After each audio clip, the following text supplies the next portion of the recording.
ओम शांति। आज प्यारे मीठे बाबा की मुरली मंथन की डेट है 13 जनवरी 2023।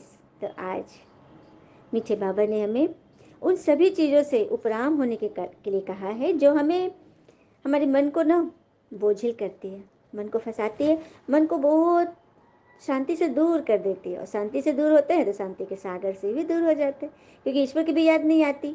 वही वही बातें याद आएंगी जो हमें जो जो हमारे लिए कोई वैल्यू नहीं रखता, जिसको हमें मन में बिल्कुल नहीं रखना चाहिए, हम उसी को चिपका के रखते हैं। चलिए, बाबा कह रहे हैं, मीठे बच्चे, यहाँ तुम्हें सुख दुख मान अपमान सब सहन करना है। पुरानी दुनिया के सुखों से बुद्धि हटा लेनी है, अपनी मत पर नहीं चलना है। तो पुरानी दुनिया के सुख अर्थात इस दुनिया की विनाशी चीज़ों का जो सुख है, क्योंकि कोई भी सुख हमें क्षणिक ही लाभ देगा।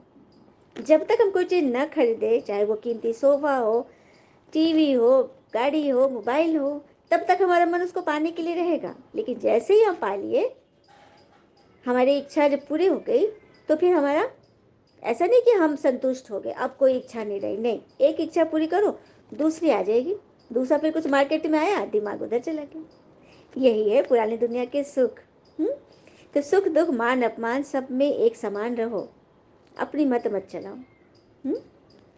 कहते हैं ना, जिस तरह सिलाई मशीन में धागा नहीं डालने पर वो चलती तो जरूर है मगर कुछ सिल नहीं सकती, उसी तरह यदि जिंदगी में प्रभु सिमरन नहीं, प्रभु की याद नहीं, प्रभु का ज्ञान मनन चिंतन नहीं, तो जिंदगी जरूर चलेगी परंतु प्रभु से जोड़ नहीं पाएगी।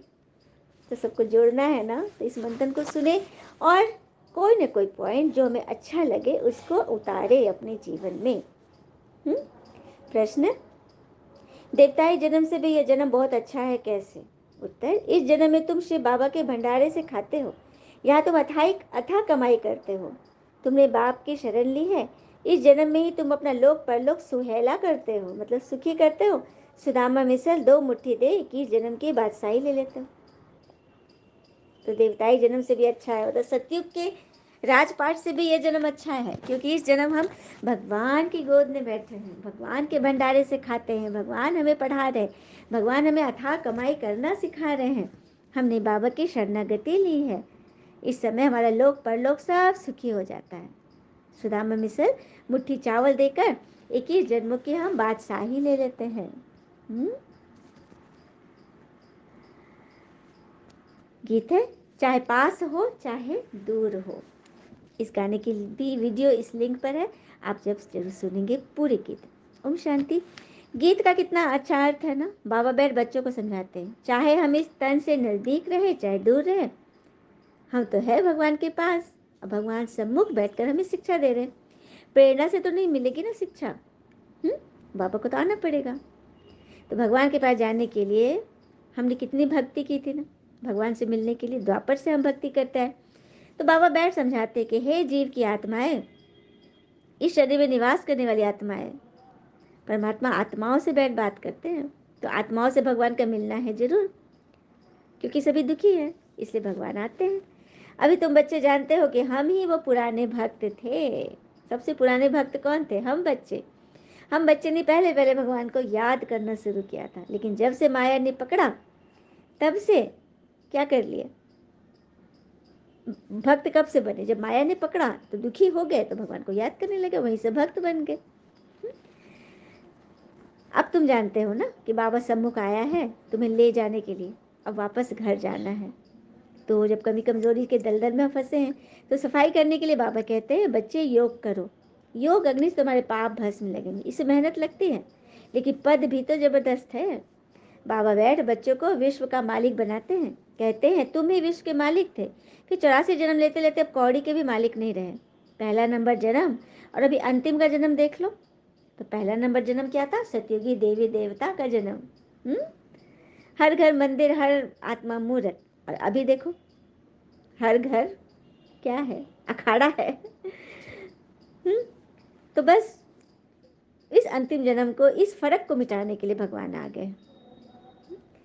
फिर बाबा कह रहे हैं, जो सयाने बच्चे हैं नित्य बाबा को याद करते हैं, उन्हें बड़ा मजा आता है। सच बात है, भगवान की याद, ये श्रीमत पे चलना और चलाना, इसमें बड़ा मजा आता है।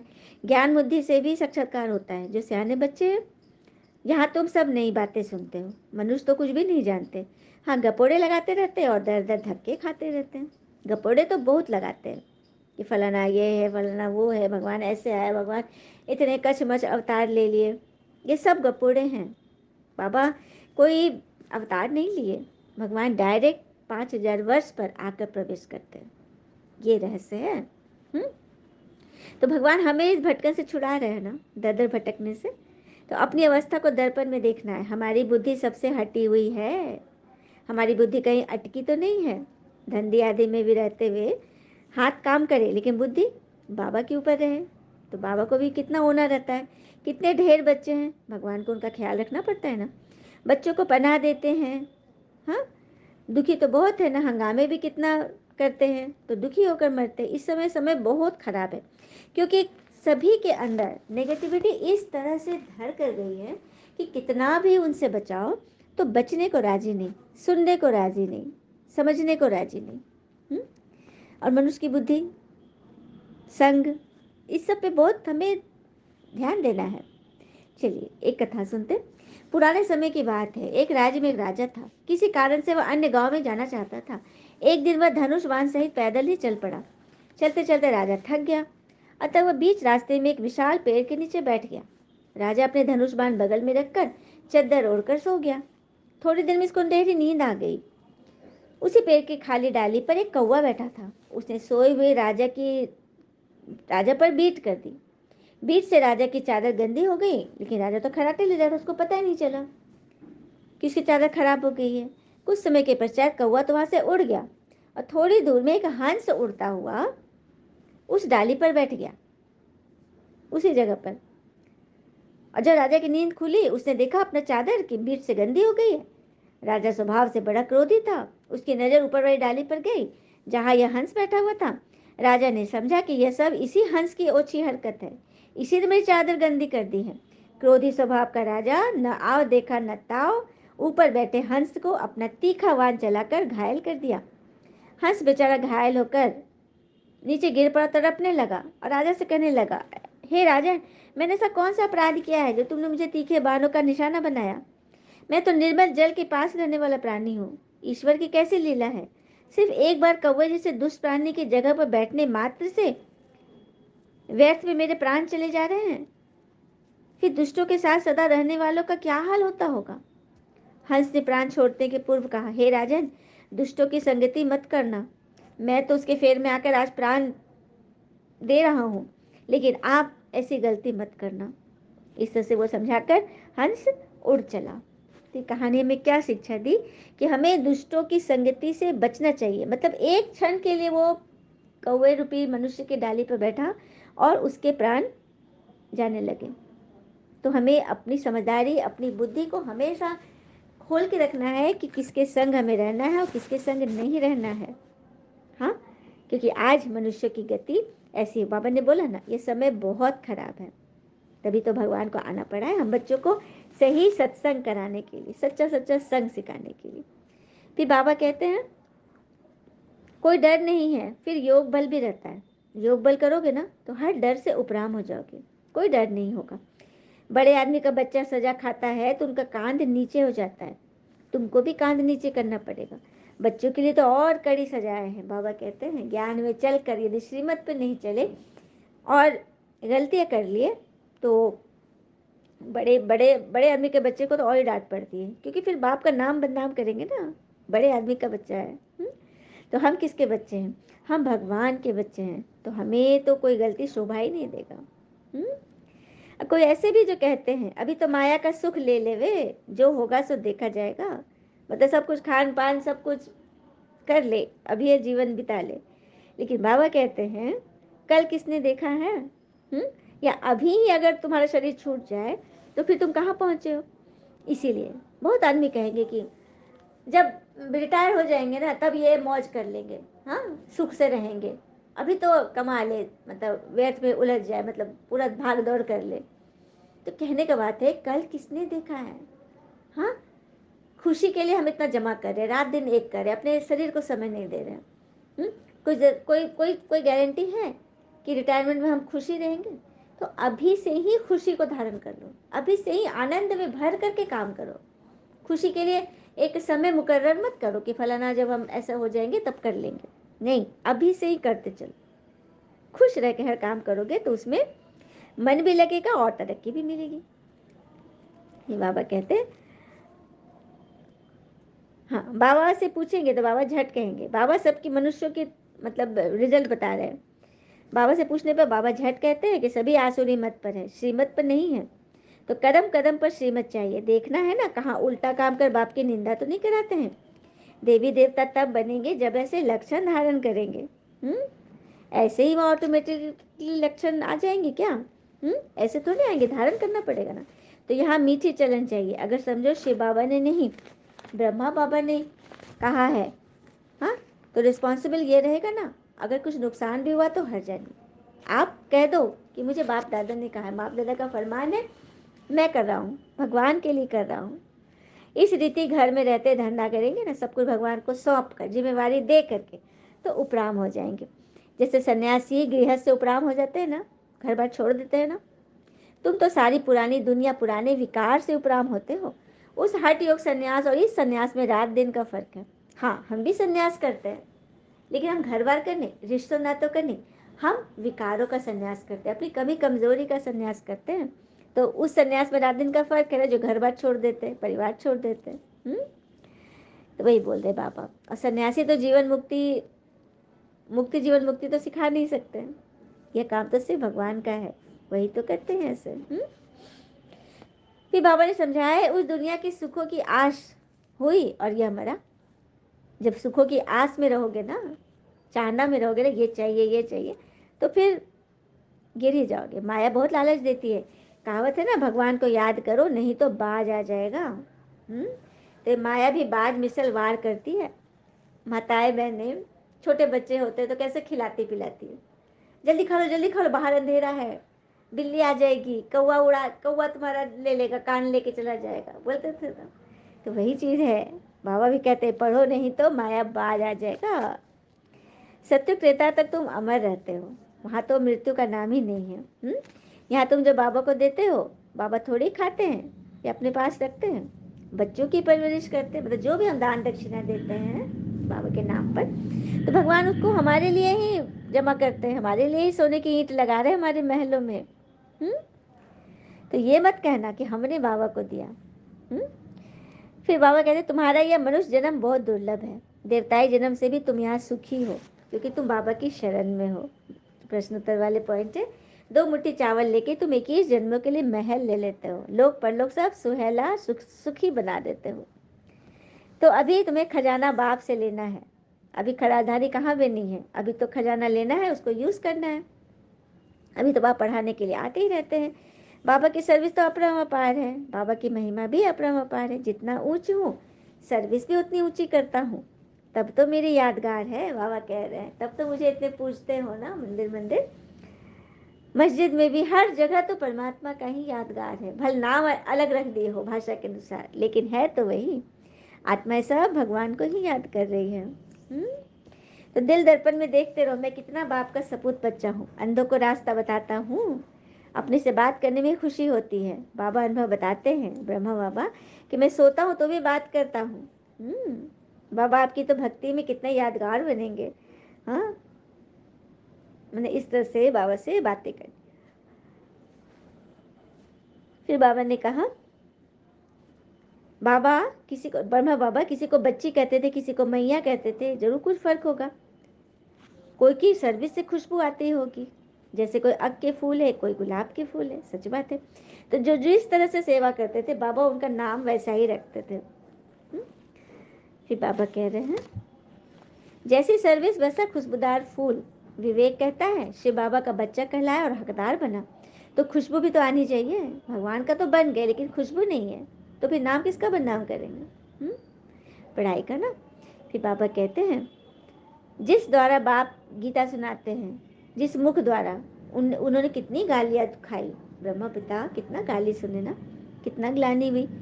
शिव बाबा को भी गाली देते, कच्छ मच अवतार कहना भी तो गाली है ना। न जाने के कारण बाप पर तुम्हारे पर कितने कलंक लगा दिए। भगवान को नहीं जाने के कारण हमने बाबा पे कितने कलंक लगाए। हाँ, तो अब कोई आपके सामने बोले कि भगवान ही दुख देते हैं, भगवान ही मतलब किसी का शरीर मतलब मृत्यु दे देते हैं, नहीं, ईश्वर कुछ नहीं करते। ये सब हमारे कर्मों के हिसाब किताब है। और कच्छ बच अवतार तो बिल्कुल ही ग्लानि है। भगवान कोई अवतार नहीं लेते जानवरों में। भगवान डायरेक्ट इस जन्म में ब्रह्मा तन में प्रवेश होकर आते हैं। फिर बाबा कहते हैं पढ़ाई करने से तो कई साहूकार बन जाते हैं और किसी को तो दाने दाने की भी दिक्कत हो जाती है। अब जैसे कोई डॉक्टर बन गया तो कोई लाखों कमा रहा है और कोई को एक ऑपरेशन में पालना, घर की पालना भी नहीं हो रही, परिवार की पालना नहीं हो रही है। हाँ, तो वही बात है, पढ़ाई पर मदार है। यहाँ भी पढ़ाई है, जैसा पढ़ोगे वैसा रत्न मिलेंगे तुमको। कोई तो जन्म जन्म की बादशाही ले लेते और कोई सब कुछ जान कर भी जन्म जन्मांतर के गरीब ही बन जाते, क्योंकि पढ़ाई नहीं किया, रत्न नहीं जमा किए। हाँ, तो क्या बनना है, जन्म जन्म की बादशाही लेनी है ना। हाँ, ड्रामा अनुसार जो कुछ भी होता है ठीक है, तुम कितना भी समझाओ समझते नहीं है। अच्छे मैनर्स भी तो चाहिए। देखो, किसी को सुनने समझने धारण करने की भी तो मैनर्स चाहिए ना। हर एक अपने अंदर में देखे, कोई खामी तो नहीं है। माया बहुत कड़ी है, उनको कैसे भी निकालना है। बाबा कहते हैं बांधेलिया ज्यादा याद करती है। क्यों याद करती है बांधेलिया? क्योंकि जो जितना बंधन में होगी, जितना रोक टोक होगा, उतना तेजी से भागते हैं। जिस चीज को मना करो ना, वो चीज जास्ती दिमाग में रहता है। इसीलिए बांधेलियों का बाबा इतना नाम लेते हैं। और अपना जीवन ऊंच बनाने के लिए अच्छी सर्विस करनी है। सर्विस ना करे तो दिल खाती है, दिल टपकती है कि हम जाए सर्विस पर। कई आत्माओं के बारे में बता रहे हैं कि उनके दिल से टपकते रहता है कि हम कैसे सर्विस करें। हाँ, और दान भी देना है जरूर। यह अविनाशी रत्नों का ज्ञान जिनके पास होंगे वही दान करेंगे। अविनाशी ज्ञान रतन, ये मुरली के एक एक शब्द, एक एक शब्द एकदम अनमोल है। जो इसको धारण करे वो जीवन में सब कुछ पा लेगा। गाना था ना, पाना था सो पा लिया, अब कुछ बाकी नहीं। भगवान को पा लिया, अब क्या चाहिए। और राजयोग स्वयं परमपिता परमात्मा ही सिखा रहे हैं इस भागीरथ द्वारा। भागीरथ अर्थात भाग्यशाली रथ। तो इस शरीर, इस रथ में सवार कौन है? स्वयं परमात्मा ब्रह्मा पिता के तन में प्रवेश किए ना। तो ये बाबा कह रहे मैं इस भागीरथ द्वारा तुम्हें राजयोग बैठ सुना रहा हूँ। अच्छा, मीठे मीठे बच्चों प्रति भगवान की नमस्ते। हम बच्चों को भी प्यारे बाबा को नमस्ते। धारणा के लिए मुख्य सार, पहले पॉइंट, यह नाटक अब पूरा हो रहा है, इसलिए इस पुरानी दुनिया से उपराम रहना है। श्रीमत पर अपनी तकदीर ऊंच बनानी है, कभी कोई उल्टा कर्म नहीं करना है। तो ये नाटक, ये जीवन का नाटक, ये सृष्टि का नाटक अब पूरा हो रहा है, क्योंकि भगवान आगे ले जाने के लिए। तो पुरानी दुनिया, पुराने संस्कार से उपराम हो जाना है। श्रीमत पर मुरली से अपनी तकदीर बनानी, कोई भी उल्टा कर्म नहीं करना है। दूसरी पर अविनाशी ज्ञान रत्नों की कमाई करनी और करानी है। सिर्फ हम कमाई कर ले, गठरी बांध कर रख ले, तो इससे क्या होगा? खुद भी करो, औरों को भी बताओ, सबको रास्ता बताना है। यही तो परमार्थ है ना, ईश्वर की सेवा है ना। एक के लिए नहीं, सभी के लिए है। एक बाबा की याद में रह सपूत बच्चा बन, अनेकों को रास्ता बताओ, अनेकों को रास्ता बताओ और सपूत बच्चा बन जाओ। वरदान है, त्याग और तपस्या के वातावरण द्वारा विघ्न विनाशक बनने वाले सच्चे सेवाधारी भव। त्याग और तपस्या के वातावरण द्वारा विघ्न विनाशक बनने वाले सच्चे सेवाधारी बनते हैं। तो कैसा त्याग करना है? जैसे बाबा का सबसे बड़े से बड़ा टाइटल है वर्ल्ड सर्वेंट। भगवान क्या बोलते हैं? मैं तो वर्ल्ड सर्वेंट हूँ, मैं तो विश्व सेवाधारी हूँ, सेवक हूँ। तो जैसे पिता, वैसे बच्चे भी क्या हो गए? Master world servant. तो सेवाधारी अर्थात त्यागी और तपस्वी। जहाँ त्याग और तपस्या है वहाँ भाग्य तो उनके आगे दासी के समान नजर आएगी। क्या बात है! जहाँ त्याग और तपस्या है, तो तपस्या क्या करनी है?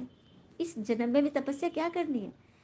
हर एक व्यर्थ से स्वयं को बचा लेना ही तो तपस्या है। कोई कुछ बोल रहा है, आपका मन नहीं फंसे, आपके मन में कोई किंतु परंतु न उठे, कोई दर्द न हो, कोई दुख न ले ले, यही तपस्या है। यही तपस्या करो। तो उनके आगे भाग्य दासी बनकर सामने रहेगी। सेवाधारी देने वाले होते हैं, लेने वाले नहीं, इसीलिए सदा निर्विघ्न रहते हैं। तो सेवाधारी समझकर त्याग और तपस्या का वातावरण बनाने से सदा विघ्न विनाशक रहेंगे। श्लोक है, किसी भी परिस्थिति का सामना करने का साधन है स्वस्थिति की शक्ति। किसी भी परिस्थिति का सामना करने का साधन है स्वस्थिति की शक्ति। हमारी मानसिक स्थिति कितनी पावरफुल है। तो हर परिस्थिति का हम सामना कर लेंगे। अच्छा, ओम शांति। शुक्र है मुझे बाबा, वो बाबा के प्यारे प्यारे बच्चे। All is well always. Om Shanti.